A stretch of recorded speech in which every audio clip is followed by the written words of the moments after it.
אך תחילה אנחנו עם עיצוב פנים, שימו לב, לפי תאריך לידה. שלום לאורלי ניצן, מעצבת פנים. שלום. אורלי, בואי תספרי לנו איך תאריך הלידה שלנו קשור בעצם לעיצוב הבית. אוקיי, אז קודם כל אני אגיד שאני מעצבת פנים. אני מוסיפה לעיצוב פנים התאמה של הבית לצרכים מולדים. אוקיי. לפי תאריך לידה. מה שאני עושה, אני משתמשת בנוסחאות, כמו שעושים בהונג קונג, בסינגפור, במלזיה. אני מצליבה בין תאריך לידה של אדם לתאריך לידה של בית. וזה מראה לי גם את הצרכים המולדים, גם מה קורה בבית מבחינת אזורים טובים, אזורים מעכבים, איך אני מתאימה את הבית. אבל לפי התאריך לידה של מי הולכים? שלי, של בעלי, של הילדים? אוקיי, אז הולכים לפי תאריכי לידה של כולם. אנחנו מנסים שכולם ירגישו נוח בתוך הבית. במקרה של איזושהי התנגשות שאני חייבת תאריך אחד דומיננטי, אני משתמשת במפרנס הראשי, וזה לא חשוב אם זה הגבר או האישה, המפרנס הראשי. אוקיי? בקיצור שלך. עכשיו, התאמה אישית, בעצם חברות גדולות כבר הולכות על התאמה אישית, אנחנו רואים את זה בכל העולם, אנחנו רואים את נייק, את קוקה קולה, את ליווייס, BMW, אפילו מיני יכול לבחור את הגג. אז בית שהוא נועד להזין אותנו, לחזק אותנו, אנחנו לא נעשה שם התאמה אישית. עכשיו, למה בכלל תאריך לידה? למה בכלל לקשר את זה? בעצם ברגע הלידה אנחנו מושפעות מאנרגיות שנמצאות ביקום, והן מטביעות בך מבנה אנרגטי ייחודי לך וצרכים מולדים לך.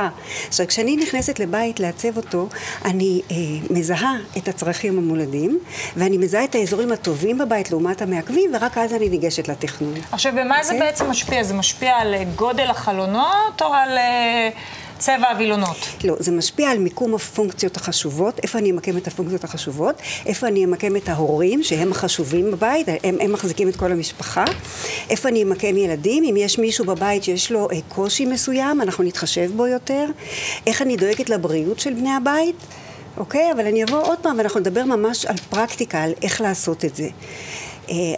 עכשיו אני יותר הייתי רוצה להסביר שבאמת התאריך של הבית, אגב, מה זה תאריך לידה של הבית? זה היום הראשון שמישהו התחיל לגור בבית הזה.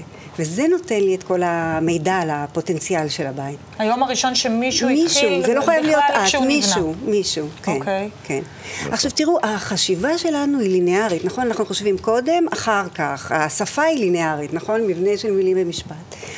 המציאות שלנו היא לא ליניארית. יש אין סוף משתנים שפועלים בזיקת גומלין בו זמנית, נכון? עכשיו, כשאתה עומד לפני בחירה, לאיזה עסקה להיכנס, או איזה בית לקחת, כמה פעמים אתה אומר, אני מרגיש שאני הולך על העסקה הזאת. זה יכול להיות אפילו נגד מה שאתה רגיל. בדיוק, אינטואיציה. עכשיו, אינטואיציה קשורה לתאריך לידה. תראה איך, אם אני אשאל אותך למה בחרת, עכשיו, ואני אשאל את דפנה למה היא בחרה, כל אחד יתרץ את האינטואיציה בצורה אחרת. אחד יגיד, זה נראה לי ממש כדאי. אחר יגיד, זה נשמע לי מבטיח. לא, אין ספק. אין ספק שקנייה של בית היא קנייה רגשית. זה ידוע ומובן. יפה. עכשיו, יש איזשהו קול פנימי שדוחף אותך לאיזון, כי דרך הטבע היא לאזן את עצמו. אתה יודע, ספילברג, את הרעיונות הכי טובים שלו, בזמן נהיגה. וכל בית את יכולה להתאים לכל בן אדם, או שיש בתים שתגידי, תשמעו, הבית הזה פשוט לא מתאים באנרגיות לתאריכים שלנו? תראי, יש בתים שבאופן כללי פחות יתאים, כמו שיש בתים שהם טובים כשלעצמם ופחות טובים כשלעצמם. מבחינה אנרגטית. מבחינה אנרגטית, גם בית טוב יכול להתאים יותר לאדם אחד ופחות לאדם אחר. תחשבי על חברים שלך, יש אנשים שאת נורא אוהבת להיות בבית שלהם, וזה לאו דווקא הבית הכי יקר או הכי מפואר, את אוהבת יותר להיות בבית שלהם, את מרגישה שהם יותר נוח, אוקיי? טוב, זה כבר בגלל החברה. לא, אני אומרת גם אם הם לא יהיו, ואת נכנסת, את מחכה להם. בגלל הטבח.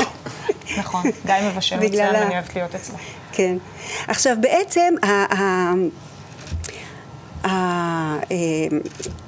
תאריך הלידה והבית אלה שני נושאים שהם מאוד מאוד קשורים. עכשיו, הסינים הקדמונים חקרו את המציאות, והם התבוננו וערכו תצפיות, והם הגיעו למסקנה שיש 3 דברים שמשפיעים על החיים שלנו. ולכן אני מקשרת בית ותאריך לידה ואת ההחלטות שלך. לכן אני מדברת על כל הדברים האלה.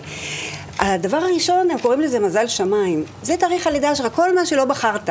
זה המראה והאופי והזמן הנכון לפעול. יש זמן שכדאי לנו להתחיל שיפוץ, יש זמן שלא כדאי לנו, זאת אומרת, יש לנו גם את זה. אז זה דבר ראשון, מזל שמיים, כל מה שלא בחרת. אורלי, נשמע מאוד מאוד מעניין, אפשר לדבר על זה שעות, ואני חושבת שזה אכן חשוב. נחמד, התאמה אישית. כן, זה מעניין.